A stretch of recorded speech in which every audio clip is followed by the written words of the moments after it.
காலையில் வேலைக்கு போகும்போது என் மாமன் பசங்க கைனி வேலை பார்த்துருந்தாங்க. என்ன மச்சான் ஸ்கூலுக்கு போகலடா, மணி 7 ஆகுதுன்னு. இல்லை மாமா, அப்பா மட்டும் கஷ்டப்படுறாங்க, சரி கூட சேர்ந்து கொஞ்சம் ஹெல்ப் பண்ணிட்டு போனேன் அப்படின்னு சொன்னானுங்க. அது நான் என்ன சொன்னேன், மச்சான் நல்லா படித்தாதான் அவங்க அப்பா மாரி கஷ்டப்படாமல் சொகுசாக போயிட்டு கம்பெனி போயிட்டு என்ன மாரி வர முடியும்னு சொன்னேன். மாமா, எப்படி வந்தாலும் சாப்பாடு எங்கள் அப்பா செய்கிறது நான் சாப்பிட முடியும், உங்களுக்கு தெரியுமா தெரியாதா, நீ தானே படித்தானே கேட்குறீங்க அப்படின்ட்டு எனக்கே புத்திமதி சொல்கிறான். அது சொல்கிறதான் கைட்டு தான் மச்சான், நீ சொல்கிறதான் அப்படின்னு சொல்லி நினச்சிக்கின்னு கம்முன்னு கிளம்பி போயிட்டேன். இந்த வயசில் இந்த அளவு திறமையாக பார்த்தீங்களா. என்னவோங்க, எனக்கு தெரிஞ்ச வரையும் சொல்கிறேன், என்ன தான் கம்பெனியில் போயிட்டு அப்படி இப்படின்னு வேலை செஞ்சு காசு பண்ணணும் நீங்கள் சம்பாதிச்சாலும் நிம்மதியான வாக்கி இது தான். பார்த்தீங்களா, அண்ணன் தம்பி 2 பேரும் சேர்ந்து எங்கள் மாமாவுக்கு சப்போர்ட் பண்ணுறாரு.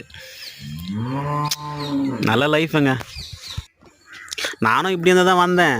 அதுக்கப்புறமேட்டுக்கு கல்யாணம் ஃபேமிலின்னு வந்ததுக்கு அப்புறமேட்டுக்கு இப்படி இருந்தாக்கா பொண்ணு தர மாட்டுறாங்க. அதனாலே கம்பெனி போக வேண்டியதாக இருக்குது.